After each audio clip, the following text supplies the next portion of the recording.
Hello everyone, this is Sunil Jangra, your physics educator. Welcome to the channel. तो कैसे आप सब? आई होप सभी अच्छे होंगे, अच्छे से पढ़ रहे होंगे। आज की जो वीडियो वो बहुत ज्यादा इंपॉर्टेंट है उन सभी बच्चों के लिए जो सीबीएसई बोर्ड एग्जाम देंगे क्लास 12th वाले 2025 के अंदर, क्योंकि इस वीडियो में मैं आप लोगों को क्लास 12 फिजिक्स के लिए जो एक मुश्किल सब्जेक्ट माना जाता है उसके लिए मोस्ट इंपॉर्टेंट डेरिवेशन बताने वाला हूं।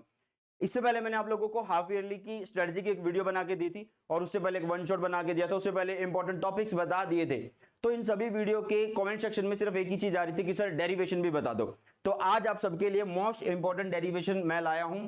चैप्टर वाइज आप लोगों को सारी डेरिवेशन बताने वाला हूं। इसकी पीडीएफ आप लोगों को किस तरीके से मिलने वाली है और आप अगर इनका सॉल्यूशन चाहते हैं तो कमेंट सेक्शन में सॉल्यूशन या फिर यस लिख के जाना, ठीक है। तो जरूर से आप लोगों को सॉल्यूशन भी दे दिया जाएगा, मतलब वीडियो लेक्चर की फॉर्म में ही मिलेगा। इवन पूरी डेरिवेशंस को एक ही वन शॉट के अंदर करवा दिया जाएगा, ठीक है।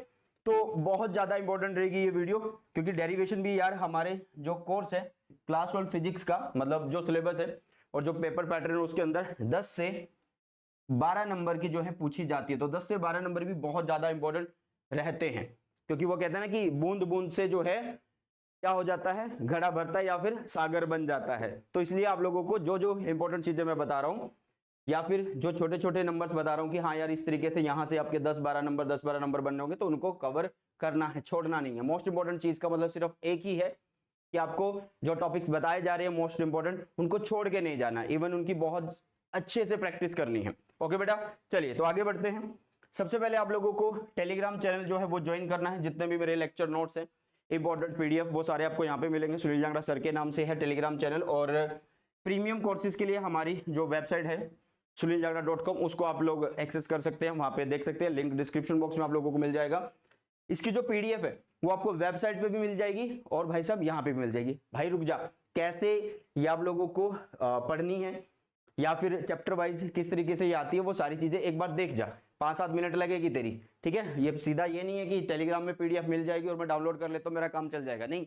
यहाँ पे बताऊंगा भी कि किस चैप्टर से किस टाइप की डेरिवेशन बनती है, मतलब कितने मार्क्स में वो पूछी जा सकती है बेटा जी। ओके चलिए, और जो भी बच्चे बोर्ड एग्जाम 2025 को टारगेट कर रहे हैं और फिजिक्स के अंदर फोड़ना चाहते हैं तो उनके लिए एक बेस्ट पीवाईक्यू की बुक होनी चाहिए।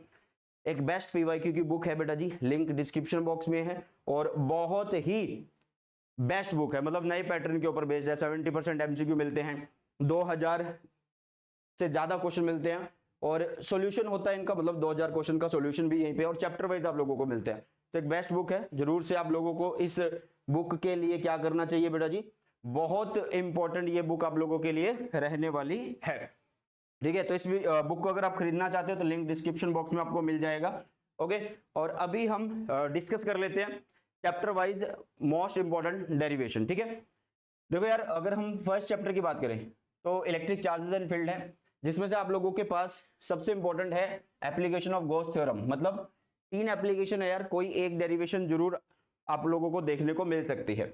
Electric field due to dipole, मतलब यहाँ पे एक्सियल, इक्वेटोरियल या एट एनी जर्नल पॉइंट वाला जो केस आ सकता है। तभी मैं बोल रहा था कि सिर्फ इनकी पीडीएफ लेने मात्र से आपको सारी चीजें क्लियर नहीं होंगी, ठीक है। Electric field in uniform external field, इसका मतलब है यहाँ पे आपका टॉर्क का जो डेरिवेशन आता है और इसके अंदर ही आप लोग अपना स्टेबल अनस्टेबल इक्विलिब्रियम का जो केस है वो एक बार जरूर से देख लीजिएगा, क्योंकि वो भी बहुत ज्यादा इंपॉर्टेंट है। अगर सेकंड चैप्टर की बात करें तो सेकंड चैप्टर में इलेक्ट्रिक पोटेंशियल एंड कैपेसिटेंस जो हमारा चैप्टर है उसमें इलेक्ट्रिक डाइपोल ड्यू टू, एक मिनट क्या लिखा है हमने, electric field due to dipole लिखना था यहाँ पे, सॉरी इलेक्ट्रिक पोटेंशियल लिखना था बेटा जी। इलेक्ट्रिक पोटेंशियल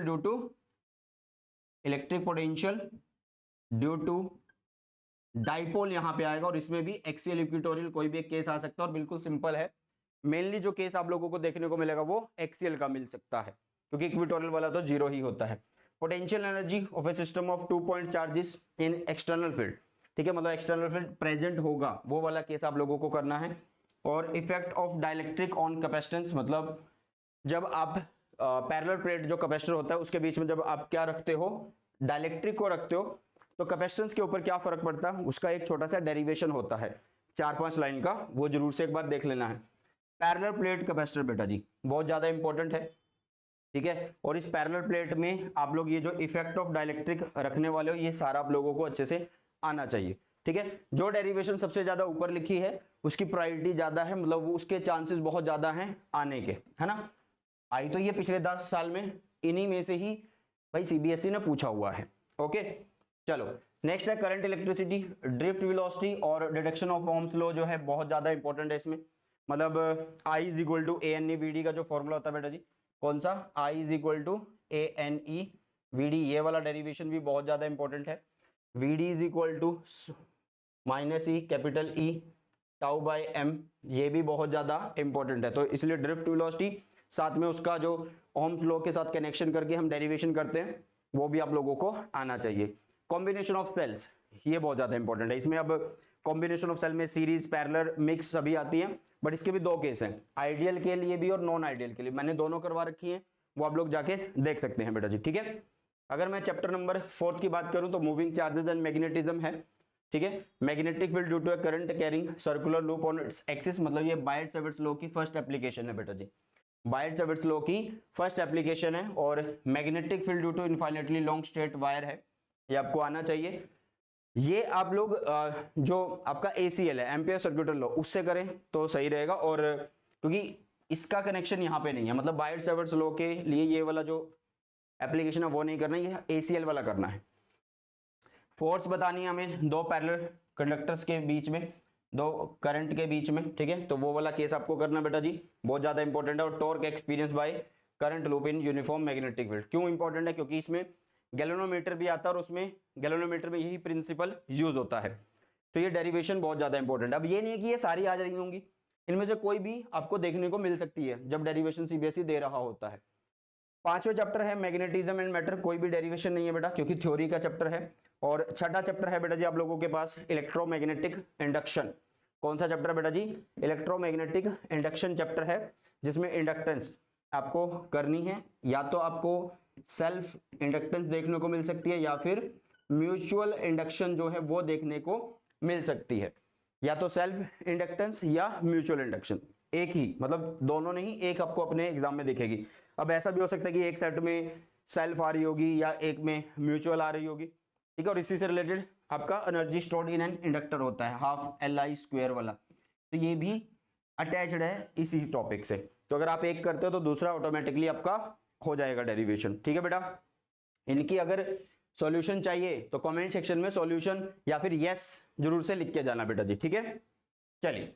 अच्छा, एक और चीज यार, अगर आप क्लास 12 फिजिक्स बोर्ड एग्जाम 2025 को फोड़ना चाहते हैं, मतलब 2025 की प्रिपरेशन कर रहे हैं और फिजिक्स में फोड़ना चाहते हैं, तो अर्जुना प्रो बैच है, इसमें मैं लाइव पढ़ाता हूं बच्चों को, पेड बैच है। अगर आप चाहते हैं खरीदना तो जरूर से खरीदिएगा, लिंक डिस्क्रिप्शन बॉक्स में आप लोगों को मिल जाएगा बेटा जी। ठीक है, और एक बेस्ट बैच है ये क्लास 12 फिजिक्स के लिए। चलिए, नेक्स्ट है अल्टरनेटिंग करंट। बेटा अल्टरनेटिंग करंट में सिर्फ दो टॉपिक बहुत ज्यादा इंपॉर्टेंट होते हैं और दो डेरिवेशन ही उन्हीं के ऊपर है, सीरीज LCR सर्किट और दूसरा है power in an AC circuit. Series LCR में रेजोनेंस भी कवर हो जाता है बेटा, ठीक है, मतलब रेजोनेंस वाला जो छोटा सा डेरिवेशन है वो भी कवर हो जाता है। Power in an AC circuit, यहाँ पे पूरा पावर, एवरेज पावर निकालते हैं, किस तरीके से कंजप्शंस होती हैं, डिसिपेशन होता है, वो सारा यहाँ पे डिस्कस हो जाता है। ठीक है, चैप्टर नंबर 8 की बात करें तो कोई भी डेरिवेशन नहीं है क्योंकि थ्योरी सब्जेक्ट है, थ्योरी चैप्टर है, नॉट सब्जेक्ट। ठीक है, रे ऑप्टिक्स में बहुत सारी डेरिवेशन आपको देखने को मिलेगी क्योंकि जो रे ऑप्टिक्स है अकेला 9 से 10 नंबर का आता है बेटा जी। ठीक है, इसमें mirror formula, refraction at spherical surface, अब ये कॉन्वेक्स या कॉनकेव कोई भी एक केस दे सकता है, तो आपको दोनों आने चाहिए। लेंस मेकर फॉर्मूला, ठीक है, combination of thin lenses in contact, मतलब पावर वाला जो डेरिवेशन है वो आना चाहिए आप लोगों को।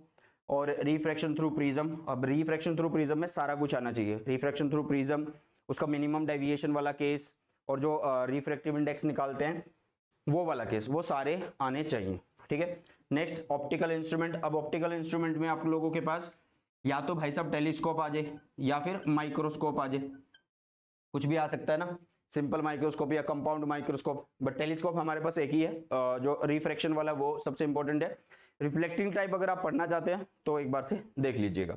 वेव ऑप्टिक्स में बेटा जी proof of law of refraction है एंड रिफ्रैक्शन और रिफ्लेक्शन है हाइगन प्रिंसिपल के अकॉर्डिंग। ठीक है, और इंटरफेरेंस का डेरिवेशन। ठीक है, इंटरफेरेंस का करना, YDSC का नहीं करना है, YDSC का नहीं करना, ये याद रखना क्योंकि वो सिलेबस में नहीं है, वो डिलीटेड है। ठीक है, dual nature of radiation and matter, यहां से हमारी मॉडर्न फिजिक्स शुरू हो जाती है और बिल्कुल थ्योरी का सब्जेक्ट है। तो आइंस्टाइन फोटो इलेक्ट्रिक इक्वेशन है, एक छोटी सी इक्वेशन है जो आपको पता होगी कि टोटल एनर्जी किस तरीके से एमिशन में काम आती है और काइनेटिक एनर्जी में जा रही होती है। बोहर्स मॉडल पूरा पढ़ लेना है क्योंकि इसमें आप लोगों को वो ये आता है 12वें चैप्टर में, क्योंकि इसमें वो रेडियस पूछ सकता है भाई, एनर्जी पूछ सकता है, ठीक है, काइनेटिक एनर्जी पूछ सकता है, पोटेंशियल एनर्जी पूछ सकता है और वेलोसिटी पूछ सकता है, ठीक है। तो इसलिए बोहर्स मॉडल में जितनी भी डेरिवेशन आती है, एक ही टॉपिक है वही चलता रहता है, वो सारी कर देना। न्यूक्लियर में कोई भी डेरिवेशन नहीं करनी है और सेमीकंडक्टर में वैसे तो कोई डेरिवेशन नहीं है, बट आप लोगों की अगर थोड़ी सी भी किस्मत थोड़ी सी भी अगर खराब रही तो कंडक्टिविटी ऑफ सेमीकंडक्टर वाली डेरिवेशन आ सकती है, ठीक है बेटा। तो एक बार से दोबारा से देख लीजिए, आपका 11, 12, 13, 14 चैप्टर ये रहे और 7th, 8th, 9th, 10th ये रहे। इससे पहले ये बैच है बेटा जो आप ज्वाइन कर सकते हैं। साथ में 3rd, 4th, 5th, 6th chapter ये रहा और ये रहा आपका पहला और दूसरा चैप्टर, ठीक है बेटा। तो ये होगी चैप्टर वाइज आप लोगों के पास इंपॉर्टेंट डेरिवेशन। इन्हीं में से ही पिछले 10 साल में सीबीएसई ने डेरिवेशंस को पूछा है बेटा, और 10 से 12 नंबर की डेरिवेशन आ जाती हैं जब अगर आनी होती है। अब कई बार ऐसा होता है कि आपके जितने भी सेट हैं उनमें क्या पता 3-4 के अंदर आपकी डेरिवेशन आ जाए और एक सेट के अंदर डेरिवेशन नहीं आती, ये लास्ट टाइम भी हुआ था, ठीक है। तो मैं आप लोगों को बस यही बताना चाहता हूँ कि इस चैनल पे बहुत सारी यार वीडियोस हैं पढ़ने की और मैं नया कंटेंट भी डाल रहा हूँ, तो वो भी आप पढ़िए देखिए। जो इंपॉर्टेंट चीजें मैं बताता हूँ उसका मतलब है कि इनके ऊपर सबसे ज्यादा फोकस करना बेटा जी, ठीक है।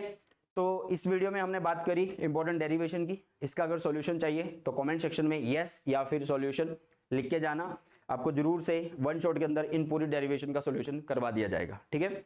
और किस तरीके की वीडियो चाहते हो कमेंट सेक्शन में वो भी बता देना। चलिए इसी के साथ इस वीडियो सेशन को करते हैं समाप्त और मिलते हैं जल्दी से नए सेशन में। सो टेक केयर, जय हिंद, वंदे मातरम।